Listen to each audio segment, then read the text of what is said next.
우리가 창세기 13장 계속하고 있습니다. 창세기 12장에서는 12장을 요약하면 이렇게 되죠. 여호와께서 아브라함에게 이르시되 너는 너의 고향과 친척과 아버지의 집을 떠나라. 이 떠나라는 말에는 부동산을 떠나라는 얘기예요. 그 고향과 친척과 아버지 집에서 배워먹은 습관, 가치관, 그 모든 걸 떠나라는 얘기죠. 그런데 이 고향과 친척과 아버지의 집에서 뭘 배웠을까요? 첫 번째 우상 숭배하는 걸 배웠습니다. 그 아버지 데라는 강 건너 저쪽에서 우상을 숭배하는 자였더라. 이렇게 얘기하고 있단 말이에요.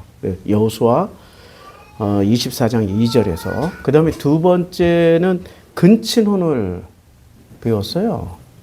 그러니까 이 집안의 족보를 보면 데라의 아들이 셋이 있는데 아브라함에겐 자녀가 없었고 나홀에게는 그 자녀가 있었단 말이에요. 부두엘이라는 아들을 낳았고 부두엘은 또 라반과 리브가를 낳았어요. 그리고 라반은 누구를 낳았습니까? 레아와 라헬을 낳았죠. 그러니까 지금 이삭은 리브가랑 결혼했고 그리고 야곱은 누구랑 또 결혼을 해요? 레아와 라헬하고. 이게 전부 사촌지간에 다 결혼을 한 거예요. 사촌지간에. 친인척 사이에. 근친혼이 끊어졌다, 안 끊어졌다? 안 끊어졌다. 그 다음에 이 나홀은 또 누구랑 결혼합니까? 자기 동생 하란의 딸 밀가하고 결혼을 합니다. 그리고 자기의 동생 자기 동생의 딸 그 밀가랑 결혼해서 낳은 아들이 부두엘이고 부두엘이 낳은 아들이 또 라반, 리브가. 라반이 낳은 딸이 레아, 라헬. 이렇게 돼요. 철저하게 아주 가계도가 복잡하게 엉켜 있는 근친혼 집안이었습니다. 또 하나의 끊어야 될 습관 중에 하나는 생존 방식이 매우 독특하다. 도덕 윤리적이지 못하다. 그러니까 그 12장이 바로 나오죠. 애굽으로 가서 뭐라고 얘기를 하냐면은 아브라함이 너는 나의 누이라 하라. 그러면 내가 그대로 말미암아 안전하고 내 목숨이 그대로 말미암아 보존되리라. 누구를 팔아서 생존하겠다는 얘기예요? 자기 와이프이자 또 동생이야. 여동생. 자기 가족을 팔아서라도 자기는 생존해야 돼. 이게 지금 본토 친척 아비 집을 떠나야 되는 이유들이에요. 우상숭배, 근친혼, 그리고 생존 방식이 굉장히 이기적이야. 자기중심적이야. 가족이라도 팔아서 자기 자신은 생존해야 돼. 지금 떠날 때가 나이가 몇 살입니까? 75세 때 떠나죠. 75세나 산 사람이 뭔 미련이 있어서 자기 마누라를 팔아가지고 자기는 생존하냐 이거야. 그리고 또 하나 13장으로 넘어가면 아브라함에게 가축과 은과 금이 풍부했어요. 그런데 애굽으로 갈 때는 은과 금과 가축이 풍부했습니까? 완전히 쫄딱 거지로 왔습니까?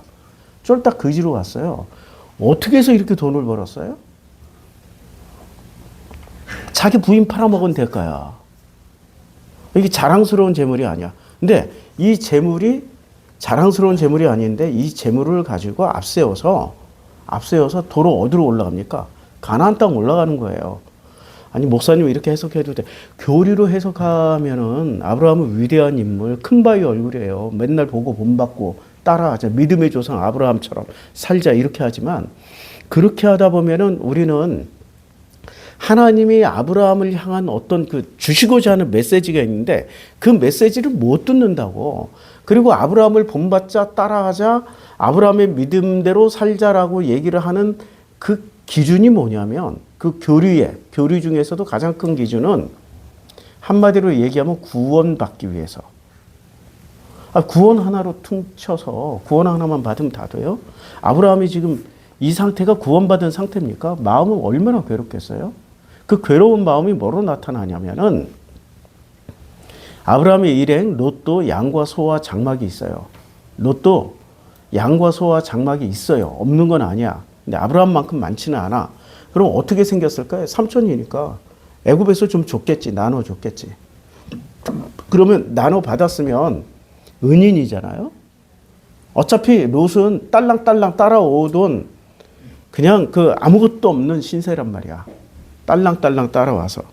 그러면 감사하고 고마워해야 되잖아.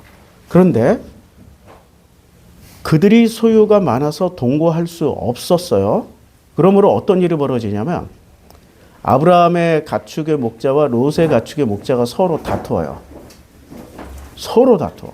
자, 이 다툼의 과정에서 그러면 아브라함의 목자들이 잘못 시비를 걸었을까요? 롯의 가축의 목자들이 시비를 걸었을까요? 서로 시비를 거는 거지. 원래 박수는 한 손으로는 안 돼. 양손으로 이렇게 부딪혀야 박수 소리가 나는 것처럼 서로 건드려야 시비가 붙는 거죠. 왜 시비가 붙을까요? 같은 집안인데 이런 거지. 롯은 자기가 받은 것에 대해서 감사하지 못하고 불평이 있었던 거야. 저 진짜 큰엄마 팔아가지고 이 큰아버지가 큰아버지잖아. 롯은 하란의 아들이었으니까. 셋째 아브라함 첫째, 나홀 둘째, 셋째 하란의 아들이었으니까 큰아버지 큰엄마 팔아가지고 얻은 재물 그건 뭘 나 좀 더 주지. 그리고 그지 인격 좀 봐. 어떻게 생존할 때 마누라를 팔아먹냐? 그게 큰아버지 맞아. 뭐 이런 소리 안 했겠어요? 자기 마누라한테 자기 집안에서. 그러면 안에서 낱말은 새가 듣고 반말은 쥐가 듣잖아요. 누구에게 들어가요? 종들에게 들어가는 거죠. 그럼 종들이 만약에 롯이 이런 얘기를 했어. 아브라함 훌륭해. 우리 큰아버지 정말 훌륭해. 그러면 그 롯의 종들이 아브라함의 종에게 어떻게 합니까? 깍듯하게 하지. 대장님 와이프 사모님은, 그러니까 그 사단장님 사모님은 연대장 사모님이 나이가 더 많고 학력도 더 높아. 그렇지만 사단장님 사모님이시잖아. 그러면 그 앞에서는 어떻게 해요? 언제나 자기 연대장 사모가 훨씬 더 학력도 높고 명문대 나왔고 집안이 빵빵하다 할지라도 어떻게 충성해야 되는 거야. 충성. 그런데 이 연대장이 입이 좀 가벼워. 사단장 저 학력 저 갑종 출신이래. 진짜 뭐 이러면은 어떻게 돼요? 연대장이 사단장 마누라한테 충성하지만 뉘앙스가 이상한 거지. 충성 이러는 거지. 감이 오시죠? 그런 상황이야 지금. 그럼 또 아브라함의 그 가축의 목자들은 어떻게 해요? 감히 우리 주인의 은혜로 먹고 사는 너희들이 이래? 우습게 여겨? 이러고 이제 치고받고 싸우는 거예요. 집안 싸움이 벌어진 거야. 집안 싸움. 이거는 종들의 싸움이 아니고 집안 싸움이 벌어진 거야. 그게 핵심이야. 그러니까 여기서 한 가지 더 추가가 돼. 첫 번째 본토 친척 아비 집을 떠나야 되는 이유 중에 하나는 우상 숭배야. 여호와 엘로힘을 숭배하지 않았다는 거야. 두 번째는 근친혼의 이 법칙을 깨야 돼. 근친혼의 관계를 깨야 돼요. 그래서 마지막 이 근친혼을 깨신 분이 누구셔요? 예수님이시잖아. 예수님은 아예 남자랑 관계하지 않고 그냥 애를 낳아버렸어. 확실하게 근친혼 깼죠. 그래서 예수가 동정녀 탄생을 하셔야만 됐던 거예요. 아브라함 계열의 끝자락 후손이잖아. 성경에 나오는 아브라함 계열의 마지막 후손이잖아요. 육신으로 보면, 혈통으로 보면. 어떻게 깼어요? 예수가 동정녀 탄생으로 태어나 버린 거야. 그리고 예수는 결혼을 안 해버렸어. 확실하게 깼죠. 놀라운 법칙이잖아요. 이 성경 해석이 이렇게 성경은 아구가 맞아떨어지고 놀랍게도 요철이 탁탁 맞아. 톱니바퀴처럼. 근데 그걸 교리로 보니까 어거지로 막 끼워 맞추니 교리를 아무리 배우면 배울수록 우리 마음은 허전해져. 배부르지가 않아. 공허해. 그래서 여기저기 찾아다니다가 어디까지 가게 돼요? 신천지도 가게 되고 통일교도 가게 되고 여기저기 기웃기웃하다가 다 낚이는 거지. 그러지 맙시다. 제대로 배우면 돼요. 그러니까 두 번째는 근친혼을 끊어야 되고 세 번째는 생존 법칙, 비열한 생존 법칙을 끊어야 돼. 근데 그 비열한 생존 법칙 중에 13장에 비열한 생존 법칙과 뭐가 드러났어요? 가족들 간에 굉장히 친하고 유대감이 있을 줄 알았더니 서로 비난해. 생존 법칙 비난. 그러니까 이 집안에 이 서로 비난하는 것을 어디서 확인할 수 있어요? 2대, 3대 내려가면 돼. 아브라함의 2대, 3대. 2대 때는 리브가는 똑같은 아들인데 누구는 훨씬 더 애정을 두고 누구는 애정을 끊어버렸어. 아니 이 집안에 내려오는 내력이라니까. 그러니까 리브가도 데라의 자손이고 데라의 아들 나홀의 자손이고 이삭이는 제일 큰 장자의 자손이야. 혈통이 둘이 똑같아. 똑같은 걸 배우는 거야. 본토 친척 아비 집에 내려오는 걸 그대로 그 법칙을 그대로 내려왔게 한 사람들이라고요. 그럼 뭐 어디가? 안에서 새는 바가지 뭐 밖에서 안 새겠어? 법칙이라고. 그 집안의 법칙을 그대로 내려 물려받았다고. 이렇게 DNA 법칙이라는 게 굉장히 무서운 거예요. DNA의 법칙이라고 얘기도 하지만 그 집안의 생활, 습관, 가치관, 한마디 한마디 집안에서 하는 부모들이 했던 말들을 그대로 자녀들은 내려받게 한다고. 데라가 뭐 훌륭한 말을 했겠어요. 그러니 근친혼에다가 우상숭배에다가 생존을 위해서 비열한 법칙을 쓰고 있었던. 그러니까 라반은 얼마나 비열한 법칙을 썼어요. 생존. 충분히 생존하고도 남았는데. 야곱은 또 얼마나 비열한 법. 정말 둘이 이걸 성경에서 미화시킨다고 지략 대결이라고. 근데 그 법칙이 야곱 때 와서 끊어져야 되는데 야곱 때까지 이어졌어. 그리고 이 법칙은 야곱의 자손, 그 12지파, 이 12아들들을 통틀어서 이스라엘이라고 해요. 이스라엘에게서 끊어졌어요? 안 끊어졌죠. 지금 그대로 이스라엘을 그걸 하고 있잖아. 예수가 끊으러 오셨는데 예수를 안 믿잖아. 이 집안은. 예수를 안 믿잖아. 그러니까 안 끊어지는 거야. 예수를 믿어야 끊어지는 거지. 예수를 무시하잖아. 그리고 실제로 예루살렘 통곡의 벽이나 이런 데 가서 우리 기독교인들이 많이 간다고요. 예루살렘 성전터 남아있는 건 그거밖에 없으니까. 거기 가면 이 유대인들이 얼마나 기독교인을 혐오하냐면은 영상 보면 많이 나와요. 여자 기독교인 막 따귀 때리고 침 뱉고 함부로 해요. 기독교인들에게 함부로 이런다고. 그 이스라엘이 그러니까 결국에는 이스라엘에서 끊어져야 되는데 안 끊어지는 거야. 와, 이건 그만큼 끈적끈적하다는 거예요. 끈적끈적.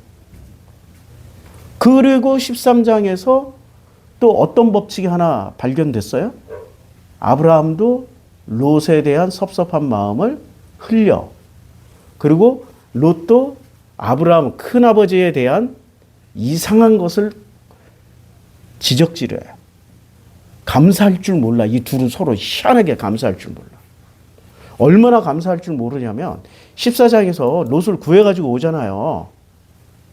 13장에 아브라함이 그 조카가 사로잡혔음을 듣고 집에서 길리고 훈련된 자 300명을 거느리고 단까지 쫓아가서 다 처부수고 모든 빼앗겼던 자기의 재물과 자기의 조카 롯과 그의 재물과 또 부녀와 친척을 다 찾아왔어요. 그런데 이 장면에서 롯이 감사한 장면이 나와요? 한마디도 안 나와. 고맙습니다. 감사합니다. 말이 한마디도 안 나온다니까. 한마디 쓸 수 있잖아. 성경에. 한마디도 안 나와. 책임과 의무는 다하는데 마음과 마음이 서로 통하지가 않아. 이 집안은. 특이해. 그래서 13장에 소유가 많아서 동거할 수 없어요. 그래서 어떤 일을 벌이냐면은 아브라함이 롯에게 이르되 우리는 한 친족이니라. 한 친족이야. 그러니까 아주 가까운 사이에 큰아버지와 조카니까 엄청. 그리고 나나 너나 내 목자나 서로 뭐를 하지? 다투게 하지 말자. 그러니까 잘 보세요. 내 목자나 서로 다투게 하지 말자. 이전에 뭐가 나왔어요? 나나 너나. 내 목자나. 그러니까 나도 너하고 싸우기 싫고 내 목자도 서로 싸우게 하지 마. 그러니까 이 장면에서 아브라함이 살짝 변화된 거 보이세요? 생존 법칙을 어떻게 했어요? 뒤에서 비열하게. 사라이죠. 사례 당신이 누이라고 그래요. 그냥 와이프라고 하지 말고. 이런 비열한 법칙을 안 쓰고 어떻게 해요? 정면으로 얘기하잖아. 뭔가 살짝 바뀌었어. 이 미묘한 변화의 과정을 찾아가는 게 성경 읽는 기쁨이요, 즐거움이에요. 미묘하게 바뀌었어. 근데 이 미묘하게 바뀌는 이 워딩을 왜 목사님들은 안 찾아내는지 몰라. 신학자들도 안 찾아내. 왜냐하면 구원이라는 교리에 모든 신학에 초점이 맞춰져 있어서 이런 건 중요하지 않다라고 생각하는 거야. 근데 실제로 우리가 살아가는데 가장 중요한 건 이런 워딩이 중요한 거예요. 사람은 바뀐다. 그리고 목사들이 제일 많이 하는 말은 무슨 말이에요? 사람 안 바뀐다. 당회장님으로 갈수록 사람 안 바뀐다. 당회장님도 안 바뀌고 교인도 안 바뀌어. 앞에서 뭐예요? 쇼만, 가면만 써. 그런데 성경은 이렇게 사람 바꾸는 여정을 보여주는 게 성경이에요. 여호와가 어떻게 사람을 바꾸냐. 여호와가 어떻게 당신이 선택한 사람을 바꿔내느냐를 보여주는 거예요. 이렇게 사람은 바뀌게 돼 있어요? 안 바뀌게 돼 있어요? 세상 사람들은 안 바뀐다고 하지만 성경은 반드시 바뀌게 돼 있어. 그게 믿는 자들이야. 믿는 자들은 바뀌게 돼 있어. 그리고 교회 왜 나와요? 바뀌려고 나오는 거 아니야. 교회 나오는 목적이 나를 바꾸려고 오는 거 아니야. 근데 교회 나오면서 나를 바꾸려고 하지 않고 꼭 너를 바꾸려고 그래. 그러니까 큰 문제가 돼. 오늘도 녹음을 안 하고 참 큰일 났네. 요놈의 녹음을 왜 자꾸 잊어버리는지 모르겠어요. 이제 녹음해요. 아이고야. 그러니까 한꺼번에 내가 멀티를 못해. 요새 자꾸 잊어버리면 뭔가를 자꾸 잊어버리고 사실 아침에 또 가슴의 통증이 이제 가슴 통증이더라고. 우리 하영이랑 있을 때 내가 심하게 한번 아파봤는데 오늘 또 그렇게 통증이 오는 거예요. 그래서 아까 앉아 있을 때 계속 트림하고 식은땀 뻘뻘 흘리고 있었어. 근데 내가 표현하면은 다들 또 힘들어 하시잖아. 오늘 예배에도 책임져야 되고. 그래. 안 아픈 척하고 버티고 있다가 너무 아파서 찾아봤다. 이게 협심증 초기 증상, 협심증 심혈관 질환 중에 하나라고 급하게 병원 가보래. 그래서 내일은 병원 가야 될 것 같아요. 이 통증이 엄청 심하네. 근데 정말 중요한 거는 내가 바뀌려고 오는 거죠. 너를 바꾸려고 오는 게 아니야. 설교 들을 때마다 자기가 바뀌면 되는데 우리 며느리가 들어야지, 우리 아들이 들어야지, 저 설교는 누가 들어야지, 우리 저 애기 엄마가 들어야지. 자꾸 화살을 누구한테 돌려요? 지금 화살을 누구한테 돌려요? 이 아브라함 집안이 서로 이런 집안이었어. 데라이 집안이 절대 자기 책임으로 인정을 안 해. 이건 내 책임입니다 하고 책임지는 놈이 있어요? 한 사람도 없어. 리브가가 에서한테 그렇게 몹쓸 짓을 해놓고 리브가가 책임지는 거 봤어? 책임 안 지잖아. 사라가 이스마엘을 쫓아냈어. 이스마엘은 자기 친아들은 아니지만 아브라함의 친아들이야. 모진 짓을 해놓고 후회하고 반성하고 자기 자신을 되돌아본 적이 있어요? 없다니까. 그리고 신학은 구원론에 초점 맞춰서 그거 잘했다고 박수 쳐줘. 그거는 인간적으로 보면 모진 짓이라고요. 해서는 안 될 짓이야. 어떻게든 사랑으로 감싸고. 성경의 핵심이 사랑인데 사랑 배우려고 하는 건데 어떻게든 품고 사는 것을 얘기를 해줘야지. 그런데 구원론에 초점 맞춰놓으면 당연해. 그럼 모진 짓을 해도 돼. 구원론에 초점 맞추면 가나안 땅 들어갈 때 가나안 10부족을 다 진멸하고 들어가야 돼. 그 모진 짓이에요. 해서는 안 될 짓이야. 뭐가 빠졌어요? 사랑이 빠진 거야. 사랑이. 서로 사랑하면 서로 진멸할 일도 없어. 자, 나나 너나 요거 나나 너나. 지금 아브라함이 뭔가 살짝 많이 변했죠? 남 비난하지 않고 나나 너나. 나도 책임 있고 너도 책임 있어. 그러니까 서로 다투게 하지 말자. 그래서 아브라함이 내 앞에 온 땅에 있지 아니하냐. 나를 떠나가라. 단호해졌어요. 뭔가 단호해졌어. 근데 이 단호해진 이유는 재물을 지키기 위해서예요? 아니면 싸우지 않게 하기 위해서예요? 재물이란 관점에서 어디로 넘어갔어요? 싸움이라는 다툼, 이 싸움의 관점으로 넘겨버린 거예요. 그러니까 아브라함이 변했기 때문에 14장에 구출하러 간다니까. 만약에 이 과정 없이 구출하러 가면은 성경에 중요한 거 하나 빼먹고 점프해버린 거예요. 논리가 없어져. 근데 이 스토리가 들어와 있기 때문에 14장에 구출하는 장면이 자연스럽게 연결이 되는 거야. 스토리 전행상, 아니 스토리 진행상. 그래서 내가 좌하면 나는 우하고 내가 우하면 나는 좌하리라. 이거는 라반이라든지 야곱에서 볼 수 있는 장면입니까? 없는 거죠. 없는 거예요. 이렇게 성경은 이런 구조로 돼 있어. 지금 아브라함, 이삭, 야곱이 어떤 구조냐면 아브라함도 바뀌고 이삭도 바뀌고 야곱도 바뀌어야 되는, 그러니까 처음처럼 계속 복원이 돼.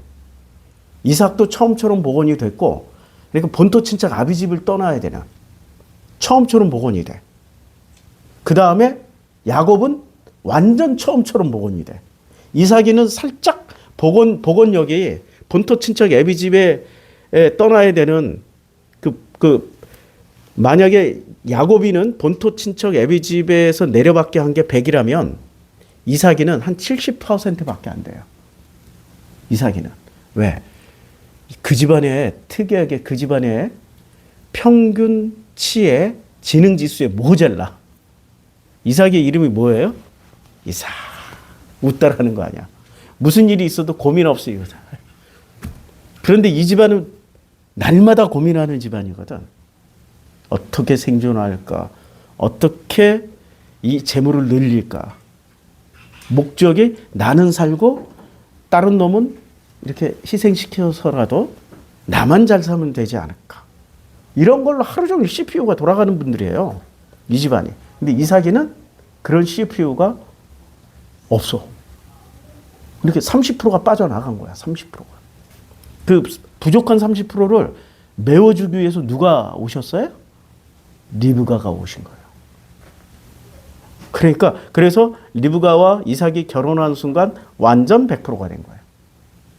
신기하게 짝을 딱 맞춰줘. 그래서 그 짝 얘기는 제가 지난주 설교했잖아요. 뼈와 살이라고.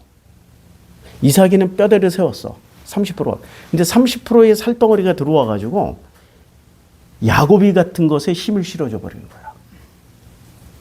지난주 설교 잘 연결되지요? 네. 자, 이에 이제 롯이 눈을 들어요. 지역을 바라본 적 소알까지 온 땅에 물이 넉넉해요. 소알까지. 그러니까 이 가나안 땅은 물이 그렇게 흔한 지역이 아니에요. 갈릴리 지역이나 물이 많지. 요단강 주변. 그 주변에는 물이 있지. 그리고 해변가나 물이 있지. 산악지형이나 사막지형에서는 물이 그렇게 많지 않아요. 산악지역은 물이 있어. 산 있는 데는 반드시 물이 있다고. 근데 사막에는 물이 없어. 그래서 여호와께서 소돔과 고모라를 멸하시기 전이었으므로 요 구절이 왜 들어왔을까? 참 이게 13장에 이미 멸하시기로 여호와께서는 결정하셨어요. 그런데 왜 멸해야 되는 이유가 바로 뒤따라 나오는데 이 문장 안에서 여호와의 동산 같고 애굽 땅과 같았더라. 그럼 어떤 내용이에요? 여호와의 동산 같고 애굽 땅과 같았더라. 여호와의 동산은 어떤 땅이에요? 아니 애굽 땅은 살기 좋은 땅이야. 애굽 땅은 진짜 살기 좋은 땅이고 여호와의 동산에는 두 가지가 해결이 됐어요. 생존 법칙이 필요 없어. 여호와의 동산은 생존 법칙이 필요 없고 뭐만 해요? 누리면서 살기만 하면 돼. 그리고 그 여호와의 동산은 1기와 2기가 있어요. 우리 자꾸 하나만 생각하는데 분필이 어디 있지? 요걸 여호와의 동산의 에덴이라고 그래요. 에덴 1기가 있고 에덴 2기가 있어. 1기 때는 어때요? 1기 에덴은 여호와가 말씀하시는 대로 사람이 합력하여서 이름 지어주고 뭐하고 안개만이 땅에서 올라오면서 온 지면을 적셨기 때문에 항상 풍성해. 먹고 살 걱정이 없어. 생존을 위해서 애를 쓰지 않아도 돼. 그리고 이 에덴은 우리가 생각하는 그야말로 먹고 사는 문제부터 싸움이나 아픔이나 다툼이나 이런 게 없어. 일기 때 에덴은. 그리고 조건 하나만 지키면 돼. 요게 나무가 한 그루 있는데 이 나무에 열매가 열리는데 나무 한 그루예요. 두 그루 아니에요. 한 그루인데 뭐로만 안 따먹으면 돼. 선악으로만 안 따먹으면 돼. 반드시 따먹어야 돼. 이 나무 열매는. 반드시. 악할. 두 번 반복해서. 반드시 먹으라고. 악할. 반복했어. 그럼 뭐로만 안 먹으면 돼? 생명으로만 먹으면 돼. 자. 그런데 이기 때 에덴은 뭐로 따먹어 버렸어요? 선악으로 따먹어 버린 거야. 그리고 선악으로 따먹었기 때문에 이제는 일기 때 에덴의 생명력이 아니야. 여호와가 오시면 무서워서 숨고 거짓말을 하고 핑계대고 둘러대고 이상한 짓을 하는 에덴이 되어버렸어요. 이기 때 에덴은. 그래서 이 에덴에서마저 추방당해서 쫓겨나. 그러니까 여기는 텅 빈 사람이 안 사는 에덴이야. 자, 그러면 여호와의 동산 같다라는 얘기는 지금 일기 때 에덴 얘기를 할까요? 아니면 이기 때 에덴 얘기를 하는 걸까요? 구분해야지. 왜 자꾸 하나로만 퉁치냐고. 일기 에덴일까요? 이기 에덴일까요? 예, 이기 때 에덴. 그렇죠? 이기 때 에덴, 만약에 일기 때 에덴 같으면은 여러 가지가 복잡해지는데 이기 때 에덴이라면 아주 심플해져요. 이기 때 에덴, 이기 에덴은 누가 선택할 수 있어요? 아브라함의 본토 친척 아비 집은 일기 때 에덴을 좋아하겠어요? 이기 때 에덴을 좋아하겠어요? 롯이 선택하는 것을 보면 일기를 좋아하겠어요? 이기를 좋아하겠어요? 왜냐하면 자기 자신들은 생존에 뛰어난 존재라고 생각하는 거예요. 실력 있어, 능력 있어. 맨 땅에 헤딩을 해도 살아남을 수 있어. 이런 자신감으로 충만했기 때문에 일기 에덴을 선택해요? 이기 에덴을 선택해요? 이기 에덴. 근데 이기 에덴은 뭐로 막았어요? 두루 도는 화영검으로 막아버렸잖아. 이제 여기로 들어갈 수 있어요? 들어가긴 들어가도 여기서 살 수가 있겠어? 그리고 쫓겨나야지 그러니까. 여기서 못 살고 쫓겨나는 거야. 두루 도는 화영검을 뭐로 보여줘요? 아니, 불벼락이 떨어지는 걸로 보여주시잖아. 이기 에덴은. 성경이 이렇게 소름 끼칠 정도로 아구가 정확하게 맞아떨어진다니까. 그리고 소돔과 고모라는 뭘 상징하는 거야? 선악의 도시라는 거야. 이제 이해가 되죠? 이렇게 성경을 잘 알아야 이런 걸 해석을 해낼 수 있다고. 근데 원형을 자꾸 잃어버리니까 자꾸 자기 상상력이나 억지나 추측만 가지고 성경을 해석하려고 그래요. 여호와의 동산 같고, 그리고 상태는 여호와의 동산 같으니까 선악 상태야. 그리고 애굽 땅과 같더라. 그러면 선악 상태에 뭐가 빠진 거예요? 선악이 나쁜 거예요? 우리가 교동문 날마다 읽는 목적이 있어요. 교동문은 날마다 읽는데 내가 율법이나 선지자를 폐하러 온 줄로 생각하지 마라. 폐하러 온 것이 아니라 완전하게 하려 합니다. 진실로 너에게 이르는 천지가 없어지기 전에는 율법의 1.1획도 결코 없어지지 아니고 다 이루리라. 이 말을 요약하면 이거야. 내가 선악을 폐하러 온 것이 아니라 선악을 완성하러 온 거야. 예수께서. 그럼 선악을 어떻게 완성해야 돼? 선은 악을 멸하려고 하고 악은 선을 박살내려고 그래. 서로 싸우고 있잖아요. 선과 악은. 이 세상의 모든 전쟁에는 선한 이유가 있다고. 자기들만의 이유가 있어. 우리가 캄보디아 이야기 대한민국에서는 그동안에 왜 보도가 안 됐을까요? 전 세계는 특정으로 날마다 보도하고 있어요. 자국 내에 젊은이들이 가서 죽어나가니까. 중국, 태국, 베트남 이런 나라는 날마다 보도해요. 근데 우리나라 왜 그동안에 보도가 안 됐어요? 거기 투자하러 간 김건희, 윤석열이 때문에. 거기 훈센이라는 총리가 지금 20년째 독재를 하고 있다고. 훈센 아들이 총리하고 있고 지금. 그리고 중국이 거기다가 무기를 몇백 톤을 갖다 최근에 비행기로 대형 수송기로 몇 번을 날라다가 무기를 갖다 줬어. 이미 한국이 움직일 걸 알았어. 윤석열이 끝나고 이재명이 대통령 되는 순간 무기를 갖다 줬어. 한국이 움직이더라도 한국은 뭐 육군을 파견할 수는 없잖아. 공군 가든지 해군 가야 되잖아. 그럼 공대공 미사일이라 아니 지대공 미사일 이런 거 엄청 갖다 줬겠지. 레이더 같은 거. 다 세상이 움직이는 건 하루아침에 움직이는 게 아니에요. 이미 오랜 스케줄대로 간다고. 오랜 스케줄대로. 자, 그러면 우리 입장에서는 캄보디아의 훈센 같은 저런 부패 정치인은 멸해야 돼. 우리 젊은이들 빼내와야 돼. 근데 훈센은 지 땅인데 20년 독재는 자기 땅이야. 자기 나라야. 자기 권력이야. 자기가 왕이야.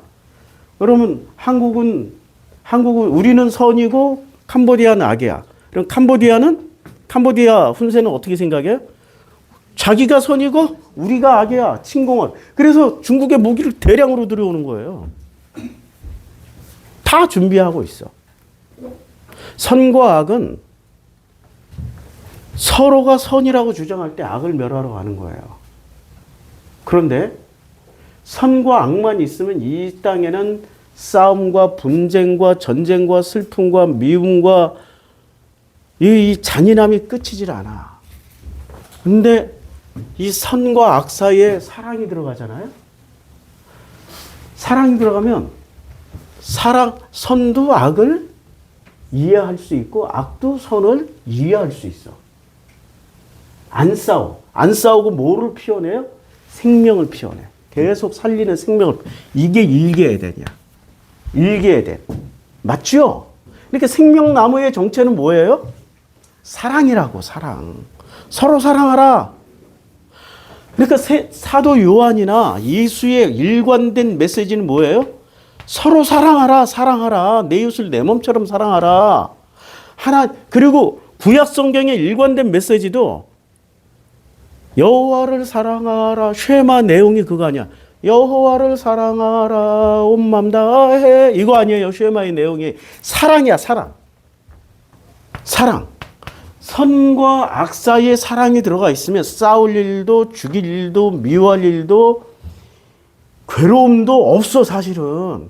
그래서 피워내는 건 생명만 피워내. 이게 일기에덴이라면 이기에덴은 뭐만 빠진 거예요? 사랑만 빠졌어. 그러면 선과 악의 또 다른 이름은 지식이야. 지식. 사랑 없는 지식으로 가득 차 있는 세상. 선한 지식으로 가득 차 있는 세상. 그런데 뭐가 빠졌어? 사랑이 없어. 학문에 사랑이 들어가 있으면 그게 학문이요. 아니면은 연애 교과서가 돼요. 학문이 안 되는 거지. 왜 서구의 학문에는 왜 사랑이 왜 다 빠졌을까? 그걸 객관적이라고 얘기를 해. 근데 미래 학문에는 뭐가 들어가요? 이제 앞으로 다가오는 세상. 이 미묘한 것들을 사랑을 담아서 학문을 이제 만들어낸다고. 앞으로 우리 프로시코마의 교회 목표가 그거야. 서양의 신학을, 서양의 철학에 생명을 불어넣는 거야. 서양의 철학. 그동안에 지난 2000년 동안은 서양 철학으로 세워졌잖아요. 지난 2000년 동안 이 성경은 서구 철학에 바탕한 서구인들의 시각으로 해석이 되어졌잖아. 이원론으로. 그 사이에 뭐를 불어넣으면 돼? 사랑을 불어넣으면 이 책은 살아있는 살리는 생명책이 된다고. 근데 이제까지 살리는 생명책이었어요? 그냥 선악의 책이었어요? 앞으로 내가 이걸 위해서 많은 투자자들이 오시길 바랍니다. 네. 일어날 거예요, 이제. 할 거야. 이제 티핑 포인트. 광고 시간에 잠깐 얘기했지만 10년째 우리는 한 방향으로만 가고 있어. 그 사이에 수많은 사람들이 왔다가 떠나가고 얼마나 많은 있잖아. 우머시기도 있고 머시기들 얼마나 많아. 황머시기 우머시기 되게 머시기들 많았잖아. 근데 그때만 해도 저도 방향은 정해져 있고 그 방향은 같지만 선과 악 사이의 사랑이라는 것이 많이 부족했다고. 지금 생각해 보면 사랑으로 그런 쇼를 하고 별 말을 다 할 때마다 사랑했으면 이 악들이 내가 악으로 안 보고 사랑으로 선으로 보고 다 인정해주고 그랬으면 어땠을까 하는 생각도 들어요. 내가 많이 크고 성장한 거야. 무엇 때문에? 선악으로 판단하지 않고 사랑을 넣어서 보게 되는 거야. 과거를 이렇게 되짚어 보는 거야. 과거를 재해석할 수 있다는 건 내가 그만큼 성장했다는 얘기예요. 그리고 내가 과거를 재해석할 수 있는 능력으로 미래를 재해석할 수 있어. 계속. 이 미래는 가변적이야. 내가 해석하는 것에 따라서 미래가 나한테 온다고.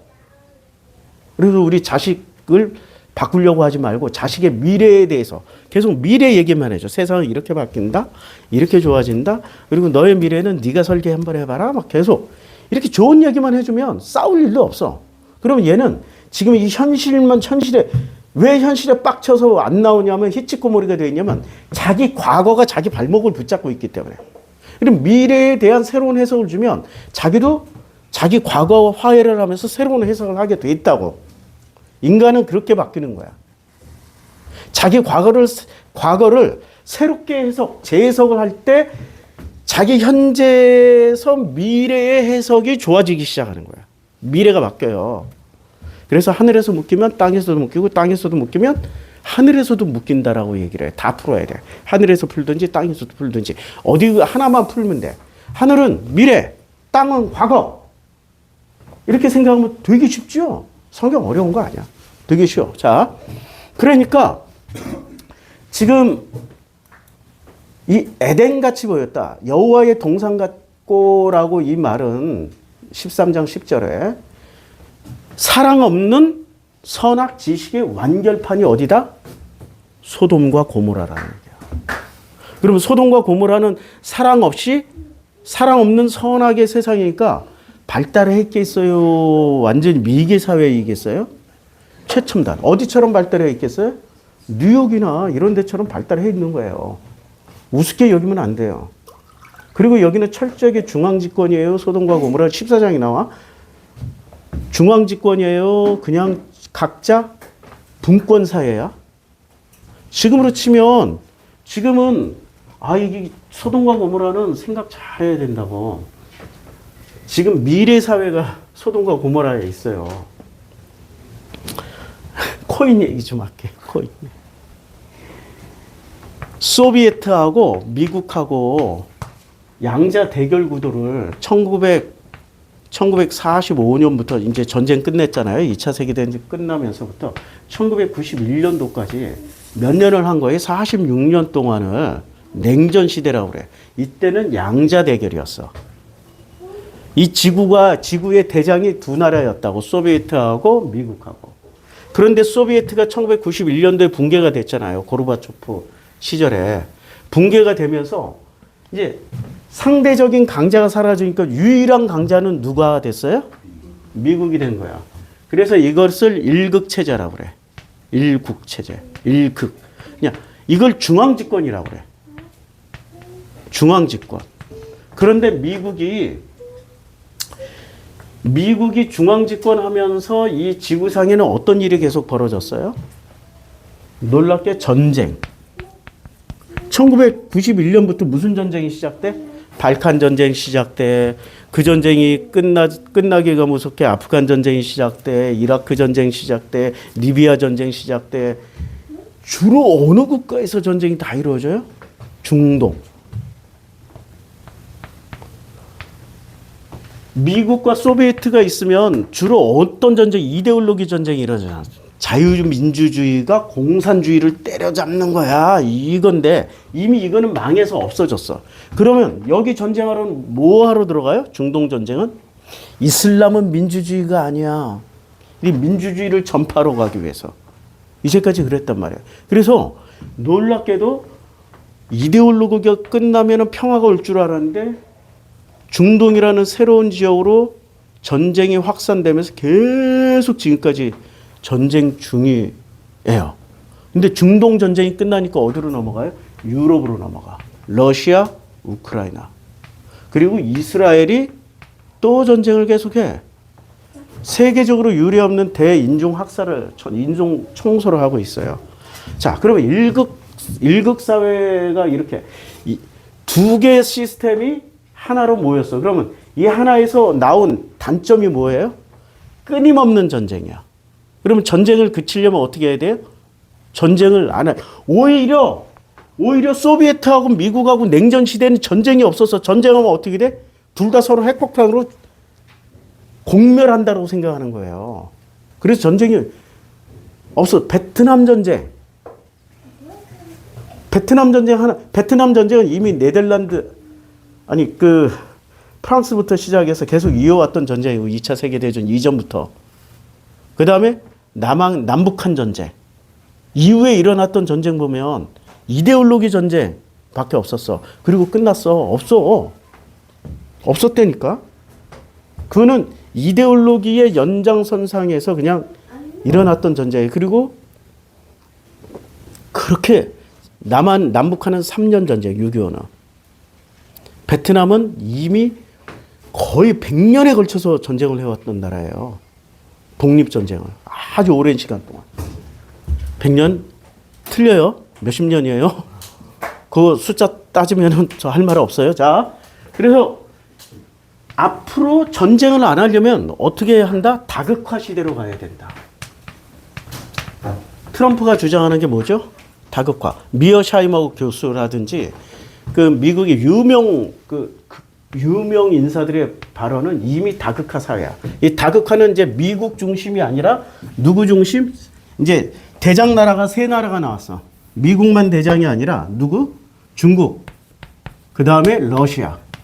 이 세 나라의 시대의 힘의 균형을 통해 가지고 이제는 서로 핵폭탄을, 러시아는 미국보다 핵폭탄을 훨씬 많이 가지고 있어. 그리고 차르본바라는 그거 하나 터뜨리면 국가 하나가 사라지는 엄청나게 무서운 핵폭탄을 가지고 있단 말이에요. 그럼 다극화는 힘으로 또 다시 이제 힘을 분산시킨다는 얘기야. 그러면 자, 일극 체제에서 다극화로 넘어가면은 잘 봐요. 이게 근데 어제 우리 치맥하면서 했던 얘기를 오늘 다시 보완하는 거야.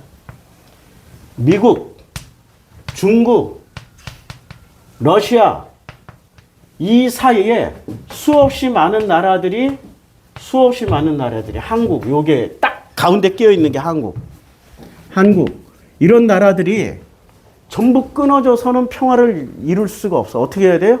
이걸 서로 연결해야 돼. 서로 수십 가지로 서로 다 연결해서 이렇게 살아야 돼. 다 연결해서 살아야 돼. 미국하고도 연결하고 중국하고도 연결하고 뭐 다 이렇게 연결. 그러면 이걸 뭐라고 그래요? 요걸 블록이라고 그러고 나머지 연결된 걸 체인이라고 그래. 그리고 블록체인의 세상으로 간다니까. 그럼 블록체인을 대표하고 있는 게 뭐예요? 코인이잖아. 근데 코인은 90%는 사라질 거예요. 극단적으로 얘기하면 70%, 80%는 확실히 70% 정도로 확실히 사라져.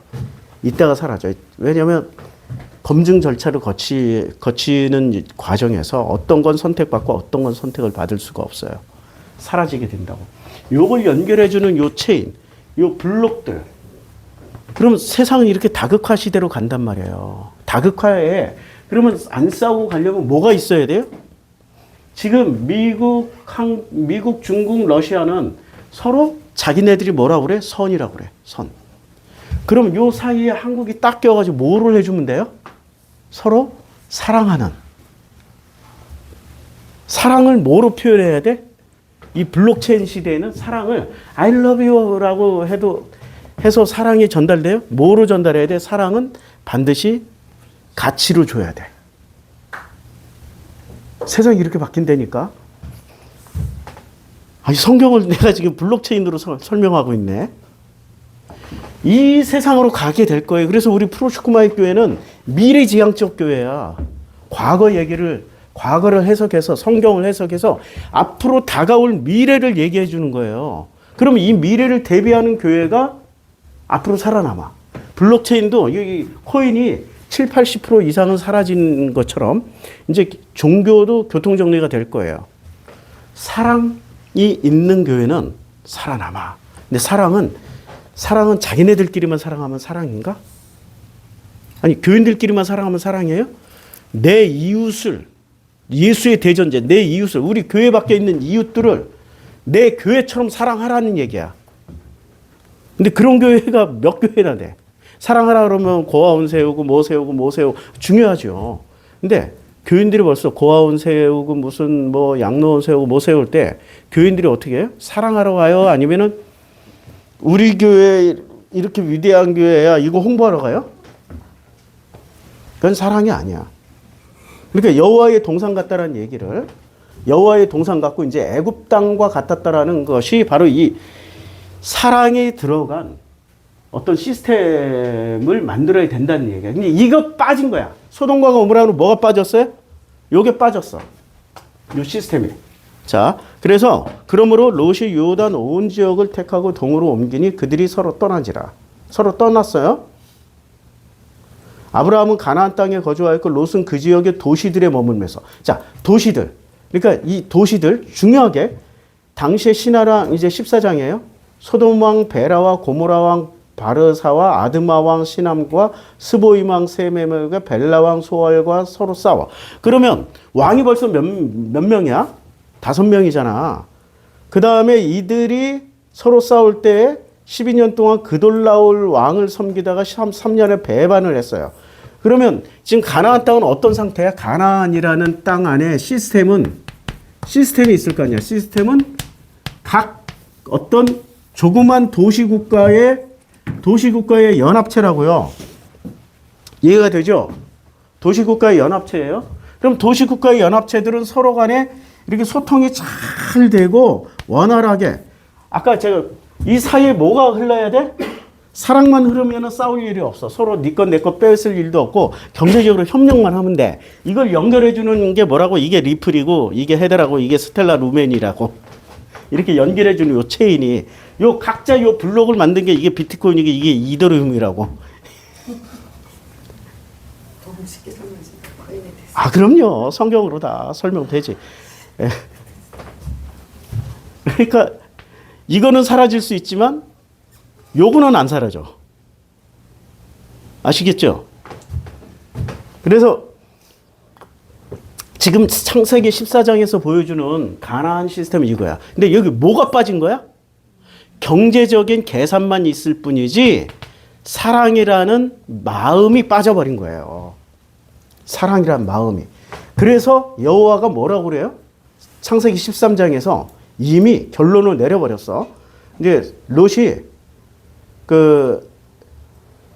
여호와께서 소돔과 고모라를 멸하시기 전이라고. 요 문장이 미리 13장에 나와버려요. 왜 멸망시켜야 돼, 여호와는? 왜 멸망시켜야 돼? 이 사이에 뭐가 없다는 거야? 여호와의, 이걸 사랑이라고 표현하지만은 여호와의 은혜라고. 사랑은 은혜 받은 자들만 해.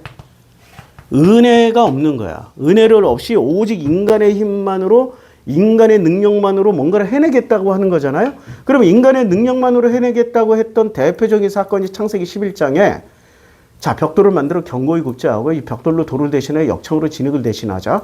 이렇게 얘기를 해서 우리가 성읍과 탑을 쌓고 그 탑 꼭대기를 하늘에 닿게 하여 우리 이름을 내고 온 지면에 흩어짐을 면하자. 여호와께서 사람들이 건설하는 그 성과 탑을 보려고 내려오셨더라. 그래서 어떻게 돼요? 온 지면에 흩어버리셔요. 심판하신다니까 여호와는. 뭐가 없으면 심판해? 하나님의 은혜, 하나님의 마음이신, 하나님의 형상의 본질이 사랑이라고. 그 사랑이 없으면 창세기 1장부터 시작해서 창세기 12장까지 반드시 응징하셨어. 노아의 시대도 마찬가지야. 뭐만 발달했어요? 악만 발달했지. 이 사이에 사랑이나 이 사이에 여호와의 은혜가 없는 거예요. 그래서 창세기 6장에 딱 얘기하잖아. 창세기 6장에 그 노아를 소개할 때 뭐라고 소개를 하셔요?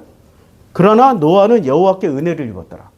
이게 창세기 6장 1절부터 7절까지는 이 노아 시대의 사람들의 어떤 상태를 얘기하는데 문제는 이 사람들이 은혜를 사회를 엄청나게 고도로 발달을 했어요. 어느 정도로 발달했냐? 방주를 만들 수 있는 기술력 수준으로.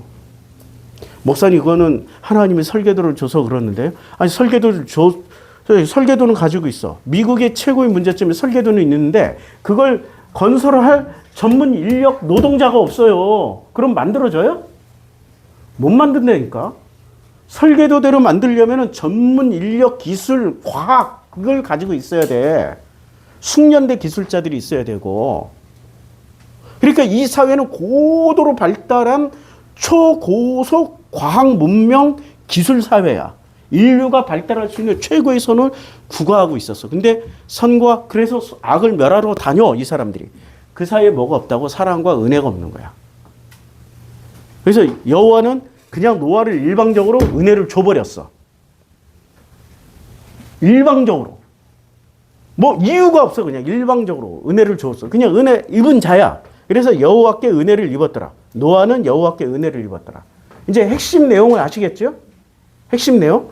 자, 다시 창세기 14장으로 오면 이제 이 내왕이 서로 가나안 시스템이 어떻게 됐다고 블록들끼리는 있는데 왕이 수십 명이에요. 그 좁은 땅덩어리에. 그러니까 블록 체인을 멀리서 차릴 필요 없어. 가나안 땅에서 10부족이 있으니까 10명의 왕이 있고 그 각자 자기 부족도 그나스 부족에도 왕이 또 몇 명 더 나오고 뭐 그럴 거 아니에요. 왕이 수십 명이라고. 옛날에 중세가 붕괴되고 나서 유럽의 역사는 큰 왕이 하나 있으면 그 밑에 영주들이 다 왕이었다고. 근데 가나안 때는 큰 왕도 없어. 그냥 다 고만고만한 왕들이야. 자, 고만고만한 왕들에게 이제 18장으로 넘어가서 아브라함이 이제 소돔과 고모라를 선택할 때 아브라함의 수준을 한번 생각을 해보자고요. 여호와는 이미 뭐를 봤어요? 아브라함 소돔과 고모라를 심판하겠다고. 그래서 18장이에요. 18장 내가 17장을 펴놓고 자 18장에서 보면 여호와께서 이렇게 말씀하십니다. 여호와께서 이르시되 이제 그 성중에 아브라함하고 여호와하고 이게 뭔가 대결을 해요. 무슨 대결을 해요? 여호와께서 또 이르시되 소돔과 고모라에 대한 부르짖음이 크고 이 죄악의 심이 무거워. 여호와께서 소돔과 고모라에 대한 부르짖음이 크다. 이게 무슨 말입니까? 사랑 없이 힘만 가지고 각 블록들이 힘을 가지고 제압하러 다니는 거야. 그 죄악의 심이 무거운 거야. 은혜와 사랑 같은 거 없어. 뭐만 남아 있어요? 근데 이 속성은 누가 가지고 있어? 아브라함이 가지고 있었잖아. 아브라함이. 자기도 거기에 동조해서 그래서 여호와는 어느 땅으로 보냈어요? 신기하게 호랑이 잡으려면 어디로 가야 돼? 호랑이 굴러 가야 되지. 그러니까 아브라함을 변화시키기 위해서 어디로 보내버렸어요? 제1 에덴으로 보냈어요? 제2 에덴으로 보냈어요? 제2 에덴, 소돔과 고모라가 가나안 땅에 있잖아. 제2 에덴에 돌아가서 그럼 제2 에덴에 들어가는 순간부터 누구를 발견해야 돼? 저런 나쁜 놈들을 발견해야 돼. 저게 내 모습이구나. 저게 내 모습이구나. 저게 내 모습이구나. 이걸 발견해야 돼. 저게 나였구나. 저게 나였구나. 직장 갈 때마다 꼭 김 과장이 있어. 미치게 짜증나게. 김 과장만 있는 게 아니라 김 대리도 있어. 환장하기 죽겠어 그냥. 그러니까 아무리 좋은 회사도 1년 못 견디고 나와버리고 또 다른 회사 갔더니 또 김 과장 김 대리가 또 있어. 심지어는 김 사장까지 있어. 막. 아무리 솟아나려고 그래도 뚫고 그러면 내 눈엔 계속 그런 것만 보이면 하나님이 아브라함을 보내셨던 법칙처럼 나를 어디다 집어넣은 거야? 네가 김 과장이고 네가 김 대리고 네가 김 사장이야. 그거 보여주려고. 네가 뭐 특별하게 다르다고 헛소리하지만 너랑 저 사람들이랑 구조가 똑같아서 계속 그것을 너 자신으로 알라라고 해서 보내주는 거야. 엘리자베스 테일러가 17번 결혼했잖아. 아주 신기해. 17번. 근데 가만히 생각해 보니까 나도 결혼을 한 엘리자베스 테일러 넘어서서 20번은 할 수 있을 것 같더라고. 왜? 만나는 사람마다 흠만 보이고 잘못된 것만 보일 거 아니야. 그러면은 17번이 뭐야? 20번, 100번도 할 수 있지. 그런데 깨달았어. 만나는 사람이 딱 누구 수준이다? 나다. 내 수준이다. 거기 깨달았어. 그냥 입 꽉 다물고 뭐가 보이든지 간에 어떻게 살아야 돼요? 저게 나였구나. 이걸 못 넘어서면은 내가 만나는 사람마다 전부 다 김 여사만 만나겠구나. 아주.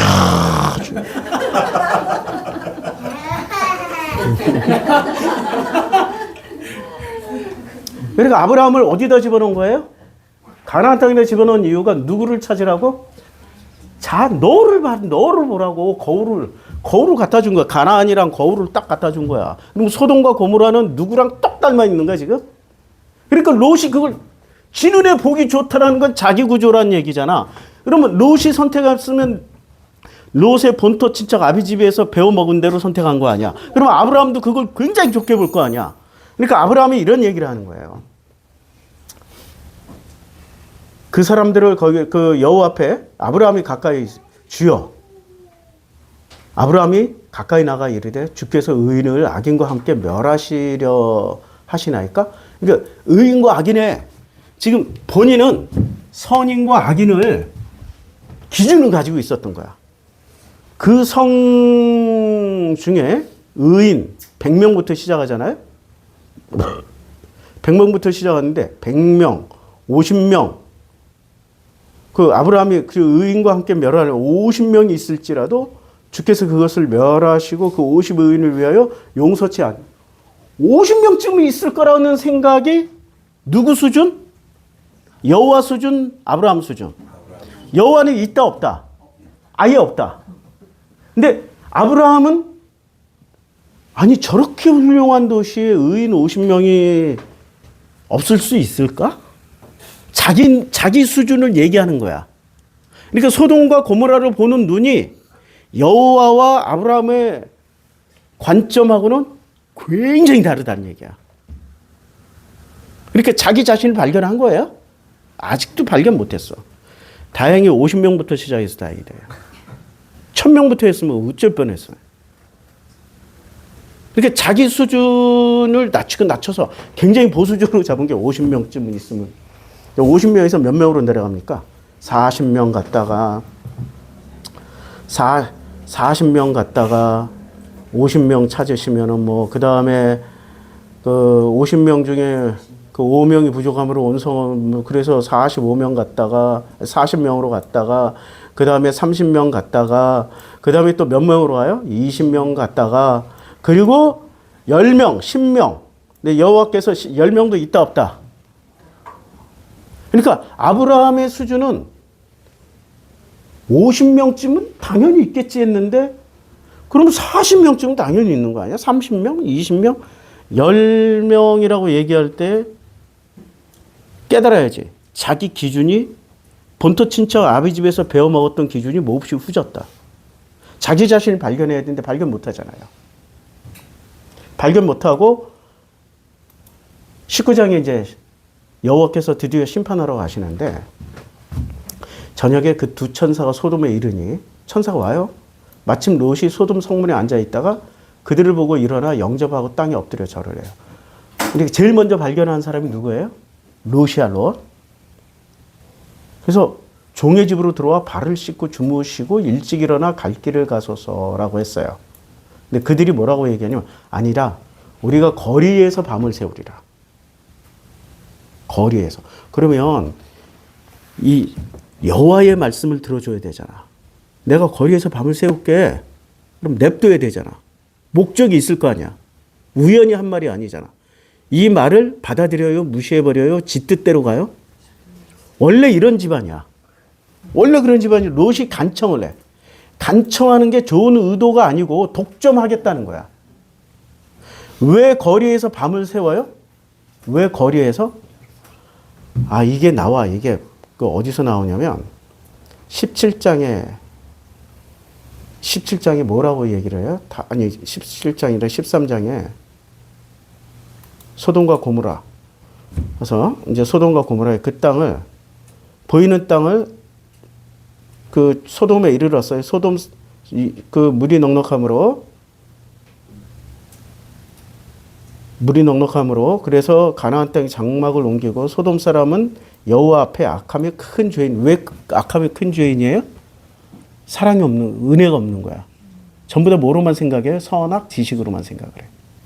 근데 이제 롯이 아브라함을 떠난 후에 여호와께서 아브라함에게 이르시되 너는 서쪽을 바라보라 이렇게 말씀을 하셔요. 그리고 18장에 뭐라고 말씀하시냐면 아브라함이 급히 이제 50명 말하기 전에 뭐라고 말씀을 딜을 해요. 딜. 부르짖음과 내가 이제 18장 21절에 내가 이제 내려가서 그 모든 행한 것이 과연 내게 들린 여호와께 들린 부르짖음과 같은지 그렇지 않은지를 내가 보고 어떻게 해요? 확인하겠다는 얘기야. 확인하겠다. 확인 절차를 위해서 어떻게 하겠다? 거리에서 내가 우리가 거리에서 밤을 새려. 우리라는 거는 지금 누가 모여 있는가? 여호와 엘로힘이 모여 있는 거야. 우리 이거 공부했죠? 그러면 굉장히 심각한 상태인 것을 감지하고 이 거리에서 직접 대면해서 확인하겠다는 거야. 그럼 직접 대면해서 확인하겠다라는 이 말은 무서운 심판주예요? 아니면은 사랑과 은혜로 베풀어 주시겠다는 이야기야? 그 길을 누가 쳐막았어? 이런 집안이라니까? 롯이 간청해서 그제서야 돌이켜 그 집으로 들어가요. 그런데 그들이 눕기 전에 그 성 사람들, 곧 소돔 백성들이 노소를 막론하고 원근에서 다 모여 그 집에 에워싸고 뭐라고 그래요? 우리가 그들을 상관하리가 아니라 이게 상관이 의도된 잘못된 번역이에요. 야다야, 야다. 우리가 서로 알아보겠다는 거야. 야다라는 것을 알다라는 거예요. 영어로 노우야. 어떻게 알아가요? 서로 대화를 하든 같은 일을 하면서 어떤 과정을 통해서 알아가겠다는 거야. 근데 이 과정을 누가 중간에 싹 뺏어가 버렸어요? 롯. 그러면 심판을 누가 당해야 돼? 롯이 당해야 되는 거지. 근데 롯은 왜 심판 안 당해요? 아브라함이 은혜를 입었기 때문에. 이게 참 은혜야, 은혜. 은혜는 누구 마음대로 쓴다? 하나님 마음대로 쓴다. 우리 은혜를 입으면 돼. 우리는 지난 10년 프로슈크마의 교회는 은혜 입는 과정이었어요. 은혜를 확인하는 과정이야. 뭐로 확인했어요? 그렇게 사람들이 없어도 망하지는 않아. 계속 월세는 내고 있어. 이번 달 월세 해결됐죠? 우리 최 여사님. 이번 달 월세 놀랍게 해결됐어요. 우리 그 미국 장모님이 또 조금 보내주셨어. 감사해요. 그들을 상관하리라. 19장에서 그래서 롯이 문 밖에 무리로 나가서 뒤로 문을 닫아버렸어요. 아예 못 들어오게. 뭐를 했어요? 블록 체인을 끊어버렸어. 은혜가 흘러야 되는 체인을 다 끊어버린 거야. 누가 더 악해?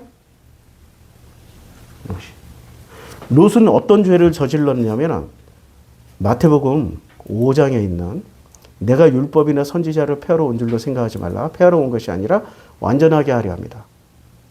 진실로 너에게 이르노니 천지가 없어지기 전에 율법의 1.1에. 이 율법의 대표가 뭐예요? 선악이야, 선악. 선악의 1.1이라도 하나님 폐하지 않아. 선악 사이에 사랑만 들어가 있으면 이 선악은 생명을 피워내는 은혜가 된다고. 이 일을 위해서 그러니까 우리가 오신 거야 지금. 여호와 엘로힘께서 오셔가지고 하는데 이걸 누가 차단해 버렸어요? 롯이 차단한 거지. 그러니까 롯이 어떤 짓을 저질러요? 좋은 상태로 살아가요. 이 일이 있고 나서 어떤 일이 벌어져요? 롯의 아내는. 자, 롯의 두 딸이 아버지로 말미암아 임신해버려. 확실하게 뭐로 돌아갔어요? 근친혼을 확실하게 다시 본토 친척 아비 집으로 돌아가 버린 거야. 이거는 뭐 근친혼에 뭐 사촌하고 뭐 자기 딸 둘을 임신시켜버려요. 목사님 술 마셔가지고 어쩌고저쩌고 핑계대는데 팩트는 자기 딸을 임신시켜서 모압이라고 이름하였고 그다음에 작은 딸은 베남미라고 했어요. 암몬 자손의 조상이 된 거야. 이제 그럼 소돔과 고모라는 한 방에 이렇게 돌아가셨지만 이 자손들은 롯의 후손들은 어떻게 돼요? 두고 반복한다는 거야.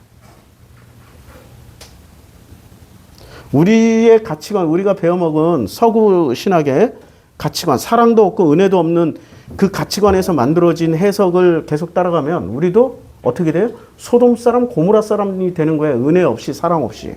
근데 그 가치관을 빼버리고 하나님의 은혜의 가치관이 들어오는 순간 우리 사람과 사람 사이에 뭐가 흘러요?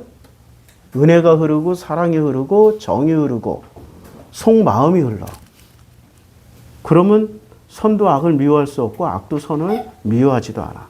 서로 그 안에서 선과 악에 합력하여서 폐기하는 게 아니야. 완전케 되어서 생명을 피워낸다고. 이걸 얘기하려고 지금 롯의 얘기를 꺼내 들어온 거예요. 창세기에서는. 그리고 소돔과 고모라가 들어온 거라고. 이제 이해가 되셨죠? 기도하겠습니다. 아버지 하나님, 이렇게 성경을 보게 해주시고 해석할 수 있게 해주셔서 감사드립니다. 하나님은 사랑이시고 그 사랑이 하나님의 은혜 받음입니다. 은혜 받은 자는 사랑하게 되어 있고 그 사랑을 통하여서 당신의 은혜를 물 흐르듯이 서로 단절되어 있는 블록들에게 연결망이 되고 체인이 되어서 서로가 서로를 이어줘서 서로가 합력하여 살아갈 수 있는 그런 세상을 만들어냅니다. 그리고 그 은혜와 사랑이 흐를 때마다 아, 내가 저 사람과 같구나. 내가 김 과장이었구나. 내가 김 대리였구나. 내가 김 사장이었구나. 내가 김 여사였구나. 끝까지 자기 자신을 발견하다 가는 그런 은혜 받음, 그런 사랑으로 충만할 수 있도록 축복하여 주시옵소서. 예수님의 이름으로 기도드렸습니다. 아멘. 자, 우리 찬송가 301장.